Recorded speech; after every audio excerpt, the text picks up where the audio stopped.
क्षिति शाह का। अक्षय, इन्होंने एनबीसीसी में खरीदारी कर रखी है और 68 इनकी बाइंग प्राइस है, ये बता रही हैं।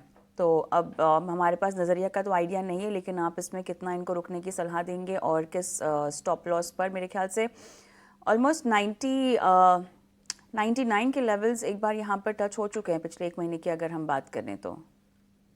जी, तो लॉन्गर टर्म प्राइस स्ट्रक्चर अभी भी स्ट्रांग है। शॉर्ट टर्म में काफी पेन है स्टॉक में। 130 से 85 तक गिरा हुआ है, बट कहीं ना कहीं प्राइस स्ट्रक्चर में आप देखें तो 70 ये बहुत ही अहम सपोर्ट है और multiple support zones longer term charts पे यहाँ पे मिलता हुआ दिख रहा है। तो मुझे नहीं लगता कि 70 का लेवल जल्दी तोड़ पाएगा स्टॉक। यहाँ से मैं उम्मीद कर रहा हूँ कि 80-85 जोन से स्टॉक में एक रिकवरी देखने को मिल सकती है। तो अगर आपका व्यू का टाइम होराइजन मुझे नहीं पता है, बट अगर लॉन्गर टर्म है तो आपको होल्ड करना है। स्टॉप लॉस आपका बनेगा 65 का।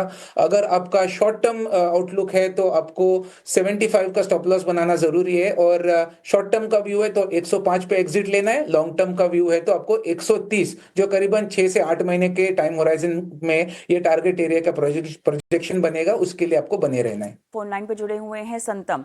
नमस्कार, गुड मॉर्निंग संतन साहब, क्या हालचाल, कहाँ से बोल रहे हैं?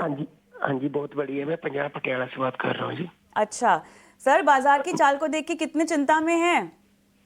बहुत ज्यादा चिंता में, लेकिन मेरे से ईटी नए संदेश पे पूरा भरोसा है। मैं इस पे ही काम कर रहा हूँ, इनकी गाइडेंस पे चल रहा हूँ, तो इसीलिए मैं इनके आपका बहुत ज्यादा शुक्रिया है आपका। धन्यवाद सर, इतना भरोसा जताने के लिए हम पर, हमारे एक्सपर्ट्स पर। कोचिन शिपयार्ड लिया है आपने? हाँ, कोचिन शिपयार्ड लिया था 1555 में। अच्छा, 100 शेयर लिया था मैंने। ओके, तो अब मुझे ये बताइए कि आपने इसमें और कितना समय देना है? कितनी, कुछ एक महीने से ज्यादा पुरानी खरीद है? लॉन्ग टर्म है मैम, इसमें कोई कंडीशन नहीं है, लॉन्ग टर्म है। लॉन्ग टर्म है ना, चलिए ठीक है। हाँ जी। सचिन, आप ही के पास मैं आऊंगी।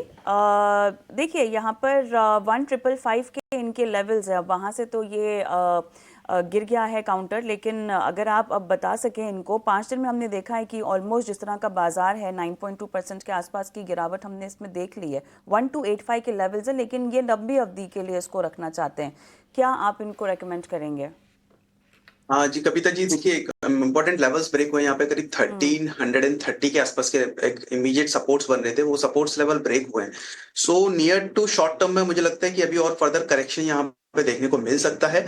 एंड पॉसिबली डाउन साइड में हो सकता है एक बार 1200 और 1100 तक के भी लेवल्स जो है वो चेज करता हुआ काउंटर नजर आए। हालांकि इनका जो टाइम फ्रेम है वो longer term point of view से है, तो लॉन्ग टर्म के पॉइंट ऑफ व्यू से अगर मैं बात करूं तो पोजीशंस डेफिनेटली होल्ड कर सकते हैं।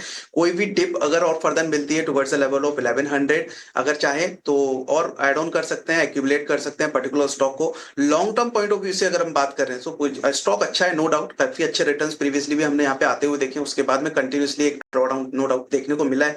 बट यस, ऑलरेडी अपने एक इमीडिएट सपोर्ट्स को ब्रेक करने के बाद में अभी के लिए 1100 तक के लेवल्स पॉसिबली लग रहे हैं कि वो लेवल्स को भी चेस करता हुआ नजर आ सकता है। Long term point of view से अगर देख रहे हैं तो पोजीशंस को होल्ड करने की सलाह रहेगी। 1100 के अगर आसपास में मिलते हैं तो और फर्दर एक्यूमुलेट कर सकता है। बिल्कुल, तो ये है राय सचिन जी की कोचिन शिपयार्ड पर।